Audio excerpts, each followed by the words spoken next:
बेईमान कसाई। एक गांव में एक आदमी फजल कसाई का काम करता था। उस गांव में वह अकेला ही यह काम करता था।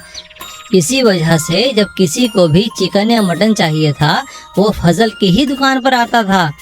पर फजल बिल्कुल भी ईमानदार नहीं था। वो हमेशा तोल में हेरा फेरी करता था। भाई फजल, जरा 1 किलो चिकन तो देना।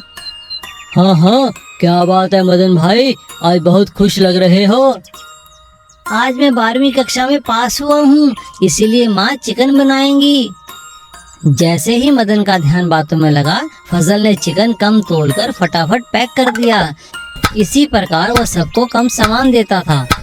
वाह, इसे तो पता भी नहीं चला, मैं इसी से खूब पैसे बना लेता हूँ।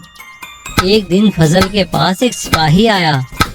फजल, मंत्री ने कल सुबह 25 किलो मटन मंगवाया है, ये लो पैसे, और सुबह सबसे पहले उनके घर मटन दे आना। ठीक है, मैं दे आऊँगा। फजल अपनी आदत से मजबूर था। उसने केवल 20 किलो मटन ही तैयार किया और मंत्री के घर दे आया।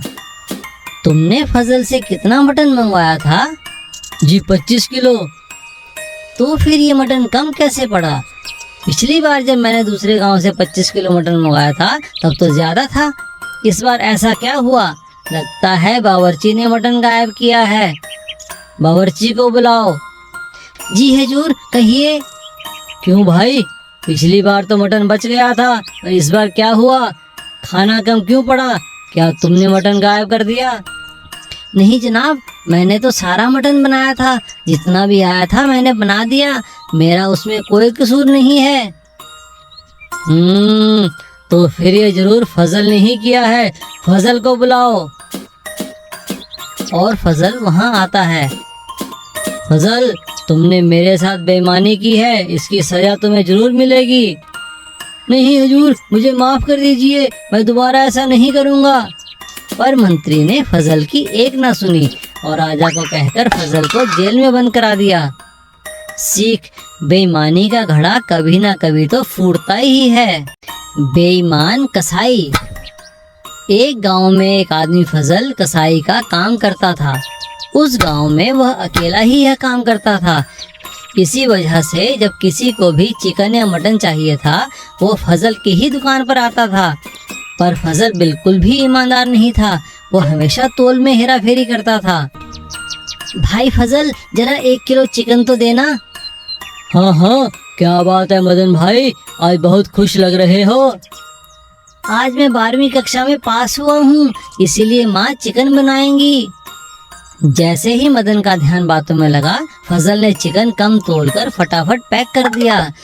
इसी प्रकार वह सबको कम सामान देता था। वाह, इसे तो पता भी नहीं चला, मैं इसी से खूब पैसे बना लेता हूँ। एक दिन फजल के पास एक सिपाही आया। फजल, मंत्री ने कल सुबह 25 किलो मटन मंगवाया है, ये लो पैसे, और सुबह सबसे पहले उनके घर मटन दे आना। ठीक है, मैं दे आऊँगा। फजल अपनी आदत से मजबूर था। उसने केवल 20 किलो मटन ही तैयार किया और मंत्री के घर दे आया। तुमने फजल से कितना मटन मंगवाया था? जी 25 किलो। तो फिर ये मटन कम कैसे पड़ा? पिछली बार जब मैंने दूसरे गांव से 25 किलो मटन मंगवाया था तब तो ज्यादा था। इस बार ऐसा क्या हुआ? लगता है बावर्ची ने मटन गायब किया है। बावर्ची को बुलाओ। जी हुजूर, कहिए। क्यों भाई, पिछली बार तो मटन बच गया था, और इस बार क्या हुआ? खाना कम क्यों पड़ा? क्या तुमने मटन गायब कर दिया? नहीं जनाब, मैंने तो सारा मटन बनाया था। जितना भी आया था मैंने बना दिया। मेरा उसमें कोई कसूर नहीं है। तो फिर ये जरूर फजल ने ही किया है। फजल को बुलाओ। और फजल वहाँ आता है। फजल, तुमने मेरे साथ बेईमानी की है, इसकी सजा तुम्हें जरूर मिलेगी। नहीं हुजूर, मुझे माफ कर दीजिए, मैं दोबारा ऐसा नहीं करूँगा। पर मंत्री ने फजल की एक ना सुनी और राजा को कहकर फजल को जेल में बंद करा दिया। सीख, बेईमानी का घड़ा कभी ना कभी तो फूटता ही है।